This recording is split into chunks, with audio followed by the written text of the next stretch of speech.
মানসিকতা, সেই টেন্ডেন্সি নিয়ে কিন্তু আজকে এই এতিমখানা গড়ে তুলেছিলেন শাহ সুফি আলহাজ হযরত মাওলানা পীর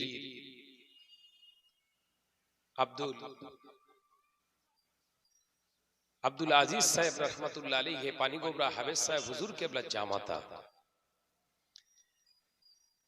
আজকে এই মাহফিলে আজকে আমরা যে প্রেজেন্ট হতে পেরেছি, সেই মহান স্রষ্টা রব্বুল আলামিনের দরবারে কালিমাতুশ শুকর আদায় করে আরো একবার বলি আলহামদুলিল্লাহ।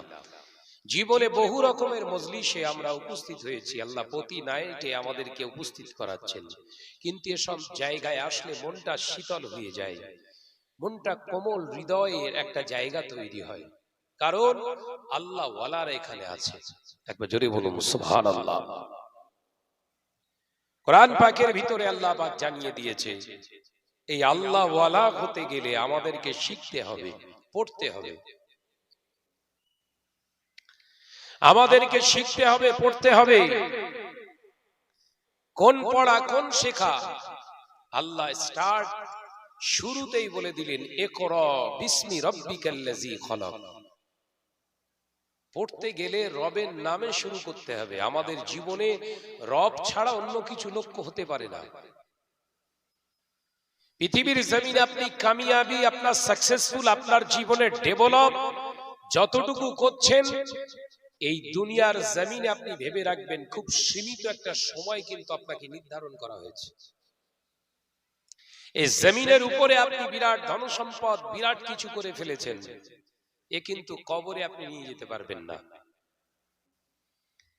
কিন্তু এই দুনিয়ার জমিনে এমন কিছু কাজ রয়েছে যেগুলো আমরা করে যদি যাই, সেগুলো কবরে থেকে শুয়ে কিন্তু আমরা এর ফায়দা কিন্তু পেতে পারবো। একবার জোরে বলুন সুবহানাল্লাহ। যেমন একটা এতিমখানা, ভাইরা আমার, নওজওয়ানেরা, যুবকেরা, ছেলেরা, বাচ্চারা, পর্দানশীনা মা ও বোনেরা, আল্লাহ কোরআনে জানিয়ে দিলেন ওয়ালা ইয়াগুদ্দু আলা তুআমিল মিসকিন।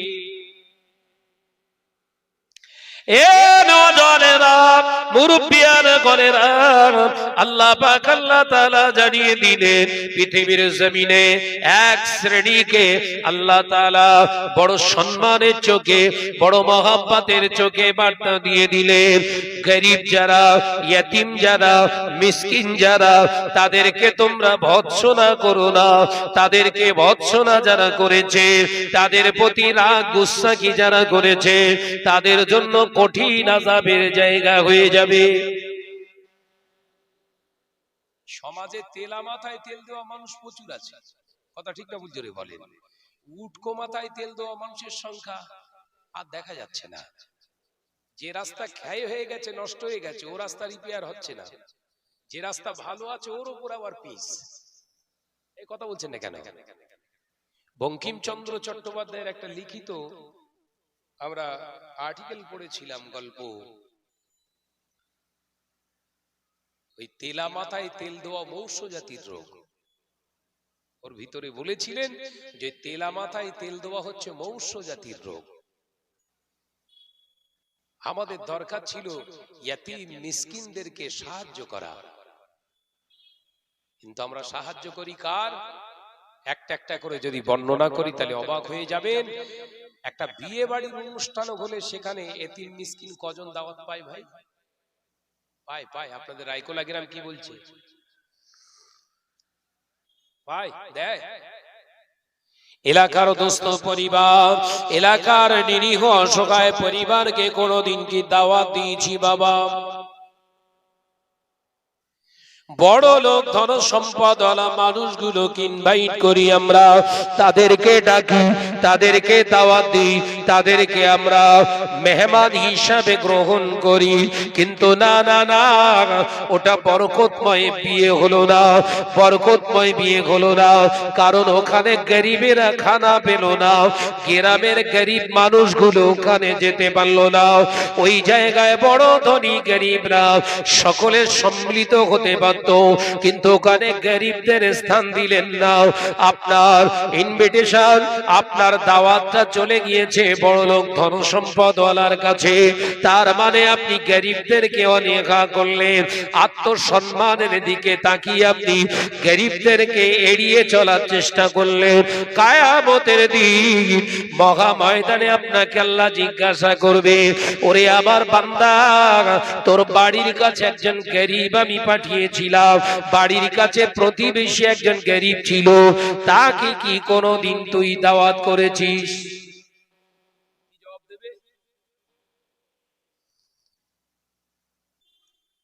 কি জবাব দেবে বাবা? ও নওজওয়ানেরা, সমাজে শিক্ষা প্রতিষ্ঠান অনেক আছে, শিক্ষা প্রতিষ্ঠান তো অনেক চলছে, শিক্ষা প্রতিষ্ঠানের অভাব নাই, আলেমের অভাব নাই, ওয়াইজিনের অভাব নাই, পীরের অভাব নাই, পীরজাদার অভাব নাই, মাওলানার অভাব নাই, মুফতির অভাব নাই। সমাজের বুকে বড় বড় ফতোয়া দেনেওয়ালা মানুষের অভাব নাই, দ্বীনের দায়ীদের অভাব নাই। তারপরে সমাজে তিনটে জিনিস লক্ষণীয় এসেছে বাবা, লক্ষ্য করা যায়। এক নাম্বার, অসহায়ের পাশে সহায়ক হবার মানুষের সংখ্যা কমে গেছে। দ্বিতীয় নাম্বার হলো সমাজ থেকে লজ্জাবোধটুকু আস্তে আস্তে হারিয়ে গেছে। ও বাবাজি, তৃতীয় নাম্বার, মুসলমানদের ঘরে ঘরে হারাম প্রতিষ্ঠিত হয়ে গেছে। ঠিক বলিস না, ভুল জোরে বলে। এই যে তিনটে কথা বললাম, মাথার ভিতর ঢুকছে? নামাজ আছে, রোজা আছে, এহসান নাই। নামাজ আছে, রোজা আছে, হজ আছে, যাকাত আছে, গরিবের প্রতি কোনো ন্যায় পরায়ণ নীতি নিয়ে চেয়ে থাকার মানুষ নাই। সমাজের বুকে হাদি আছে, মাওলানা আছে, আলেম আছে, অন্যায় রাখাজানি হারামের বিরুদ্ধে গর্জে ওঠা আলেমের সংখ্যা কমে গেছে। সমাজের বুকে ওয়াজ নসিহত আছে বাবা, ঘরের নারী পুরুষদের ভিতরে আর কোনো পর্দা নাই। আগে এত জলসা মাহফিল হতো? কথা বলছেন না কেন? এত জলসা মাহফিল হতো? হ্যাঁ, এত ঘন ঘন জলসা মাহফিল হচ্ছে, এলাকায় খোঁজ নিয়ে দেখেন সব বিহায়াপনা, নিলজ্জ বিহায়াপনার হুড়ুহুড়ি কারবার চলছে। আর হবে না কেন? কিছু কিছু জলসা মাহফিলে গিয়ে দেখছি ওপেন মাওলানা মনি সাহেবরা মহিলাদের সামনে বসিয়ে নিয়ে সে মোকালামালা কি এখন বেরিয়েছে সব ইসলামিক অভিনয়। কথা বুঝতে পারছেন না? দুটো ছেলে, দুটো কিংবা দুটো মেয়ে, তারা বয়স যা হয় হোক গে যা, স্টেজে তুলে দিল, আর এই মাহফিল ভর্তি ছেলে আর মেয়ে এক জায়গায়। হালাল না হারাম? বলে বললি শাহনাজ খারাপ হয়ে যাচ্ছে। তাহলে এই বিহায়াপনা, হইহুল্লাড়পনার পিছনে এক শ্রেণীর আলেমদের কিন্তু হাত আছে। এগিয়ে দেয়া হচ্ছে নারীদেরকে। আমাদের ঘরের মেয়েরা শিক্ষিত হবে না, এডুকেটেড হবে না, বিরাট শিক্ষিতা করতে হবে। আরে ভাই, শিক্ষা অনুরাগী মানুষ খুব ভালো, শিক্ষা অনুরাগী অবশ্যই হন, কিন্তু শরিয়াতকে তো জবাই করে নয়। এই কথা ঠিক না ভুল জোরে বলে? শরিয়াতকে জবাই করে শিক্ষা অনুরাগী হওয়া যাবে? জায়েজ? কোথায় পেয়েছেন এসব?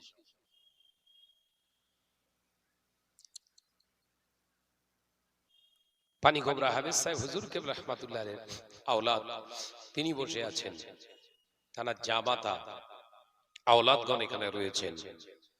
তাদের সিস্টেমেটিক্যালি চাল চলন, কথাবার্তা আজকের সমাজে আলেমদের ভিতরে পাওয়া যাচ্ছে? কথা বলছেন না কেন? পাওয়া যাচ্ছে? নগ্নপনা একটা যেন একটা জায়গা তৈরি হচ্ছে সমাজে। আলেমরা তো নবীর ওয়ারিস। আলেমরা যদি এই সমস্ত কাজে ইনভলভ হয়ে থাকে, সম্পৃক্ত যুক্ত হয়ে থাকে, তাহলে সমস্ত রসাতলের একটা জায়গায় আহ্বান করা হচ্ছে।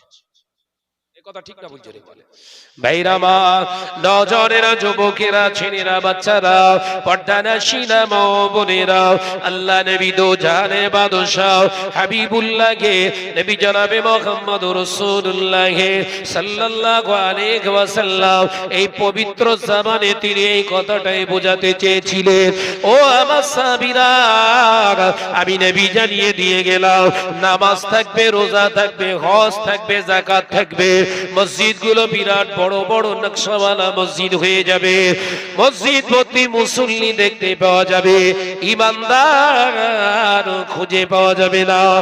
এ নওজোয়ানেরা, শুধু নামাজ, রোজা, হজ, যাকাত মুসলমানের পরিচয় নয়, ওগুলোকে আপনাকে মানতে হবে। পাশাপাশি আপনি প্রতিবেশীর হক আপনাকে মেনে চলতে হবে। মা বাপের হক, এতিম মিসকিনের হক গুলো আপনি যদি আদায় না করেন, হক গুলো যদি মেরে দিয়ে আপনি হাজি হয়ে বসে থাকেন, আলেম হয়ে যদি বসে থাকেন, হাফেজ হয়ে যদি বসে থাকেন, মুবাল্লিগ যদি হন, বিরাট বড় আমিরও হয়ে যান, গরিবের হক মারা দায়িত্বে দায়ে আপনাকে কোরআনের ভিতরে আল্লাহ জানিয়ে দিলেন, ওয়ালা ইয়াহুদ্দু আলা তুআমিল মিসকিন, আপনি ও এতিম মিসকিনের হক মেরেছেন, ভর্ৎসনা করেছেন। সেই জন্য আপনার নামাজ, আপনার রোজা, হজ আপনাকে কবরে বাঁচাতে পারবে না। রায়কোলা গ্রামে একটা এতিমখানা, রায়কোলা গ্রামে যত ধনী পরিবার মুসলিম আছে তাদের যাকাত ফরজ। কথা ঠিক না বুঝে বলেন? এই যাকাতের টাকাটা এট ফার্স্ট প্রথম হকদার কারা? এটাই তো সমাজের আলেমরা বলতে চাইছে না। অধিকাংশ, সবাইকে দোষ দেব না আমি, অধিকাংশ আলেম ভেঙে এই হকের কথাগুলো বলতে চাইছে না, কারণ সব নিজস্ব একটা করে প্রতিষ্ঠান খুলে ফেলেছে। হকের কথা বললে আমার পাতে আর ঝোল পড়বে না। কথা ঠিক না বুঝে বলেন? আমি কি ঠিক বলছি না ভুল বলছি? তুমি তো আলেম, অন্যের হক পাইয়ে দেওয়ার জন্য, আল উলামা ওয়ারাসাতুল আম্বিয়া, তুমি তো নবীর ওয়ারিস, উত্তরসূরি, পাওনাদারের পাওনা বুঝে দিতে এসেছো। একবার জোরে বলে, জোরে বললেন না সুবহানাল্লাহ? তাহলে রায়কোলা গ্রামের ধনী পরিবারের যদি যাকাত এনারা দেন, তাহলে শরীয়তের মাসআলা অনুযায়ী, সিস্টেম অনুযায়ী, তরিকা অনুযায়ী যে পরিবারগুলো যাকাত দেবেন, তানার পরিবারের লোকগুলোকে আগে সন্ধান করবেন, আমার পরিবারের ভিতরে কেউ যাকাতের পাওনাদার আছে কিনা। একদম সিস্টেম বলছি। মুফতি সাহেব ভালো, সানডে মুফতি হলে হবে না, ভালো পড়াশোনা করে নেওয়ালা মুফতির কাছ থেকে ফতোয়া নেবেন। এখন মুফতির হুড়ুড়ি চলছে, বলো, একদম চায়ের দোকান থেকে শুরু করে স্টেজ পর্যন্ত। এই কথা ঠিক বলছি না ভুল বলছি? তাহলে প্রথম ফার্স্ট আপনি যাকাতের টাকাটা কাকে দেবেন? আপনার বংশের মানুষকে, গরিব আছে আপনি দেখুন সে যাকাতের প্রকৃত প্রাপ্য কিনা।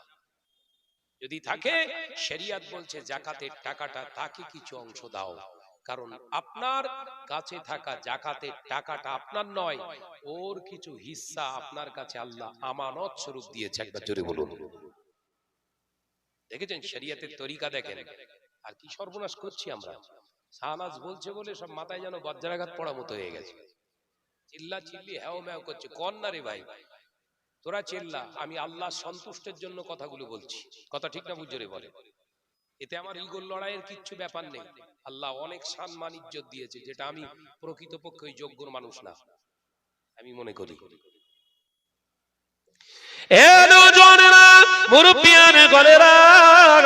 এরপরে শরীয়ত আপনাকে জানিয়ে দিয়েছে, আপনার বংশের মানুষকে যদি আপনি না পান, যাকাতের হকদার কেউ যদি না থাকে, এবার আপনি খোঁজ করুন রায়কোলা গ্রামে এতিম মিসকিন কে আছে, রায়কোলা গ্রামের ভিতরে কারা গরিব আছে, নিঃস্ব পরিবার আছে, কিংবা এতিম আছে, কিংবা ইয়াসির আছে, তাদের কাছে আপনি চলে যান, তারা আপনার কাছে আসবে না।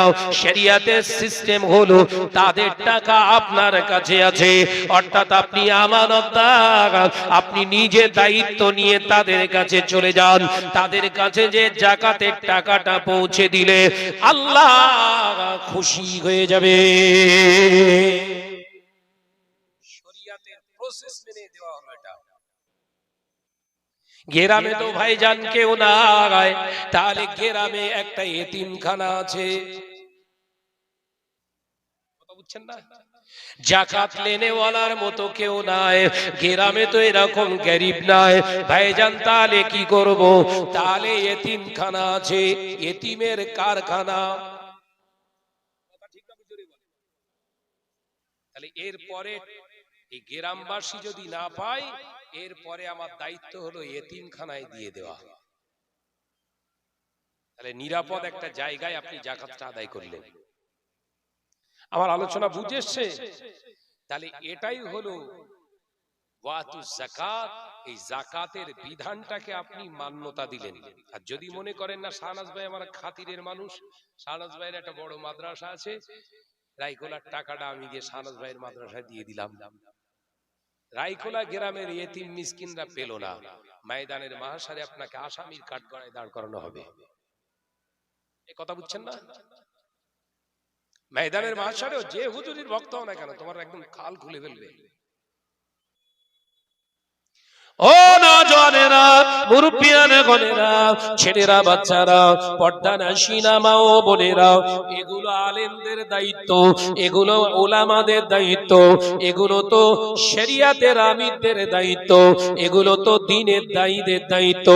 জনসমাজে স্টেজের উপরে নসিহত করে, মানুষকে নসিহত দেয়, মানুষকে নসিহত দেয়, এনাদের তো দায়িত্ব থাকে এই প্রাথমিক জিনিসগুলো, বেসিক্যালি জিনিসগুলো, এগুলো সমাজের কাছে প্রচার করা। সমাজে না প্রচার হওয়ার কারণে আজকে এরকম স্থানীয় মানুষের হক ফাঁকি দিয়ে অন্য স্থানের মানুষের হক আদায় করা চলছে। কথা ঠিক না ভুল জোরে বলে? এলাকার মানুষ ফাঁকা, অন্য জায়গায় চাঁদকাঠি এলাকার মানুষরা সব পেয়ে যাচ্ছে। এলাকার মানুষের, তার মানে সে কিরকম হলো? বাপের বাপ বলো না, তালুই রে আব্বা। কথা বুঝতে পারছেন না? বাপেরে বাপ বললো না, তালুই রে আব্বা। মার খাবেন না, খাবেন না? নিজের বাপকে জীবনে বাপ বলেননি, তালুই রে আব্বু আব্বু করে চেল্লাচ্ছেন। মার খাবেন না, খাবেন না? জোরে বলেন। সাধারণ জ্ঞান নেই। কুরবানির চামড়ার টাকা, এর হক কাদের? ওই একই শ্রেণীর মানুষের। ফিতরার টাকা, এর হকদার কারা? ওই একই শ্রেণীর মানুষের। তাহলে এগুলো আমাদের লক্ষ্য করতে হবে। এই আজকে এত সুন্দর, আমি সে শুনছিলাম 56 জন না কতজন ইয়েতিম বাচ্চা আছে যাদের কোনো খরচা নেওয়া হয় না। আজকে মাশাআল্লাহ 6 জন বোধহয়, তাই তো? 6 জন বোধহয় আপনার পাগড়ি পাবে, বলুন আলহামদুলিল্লাহ।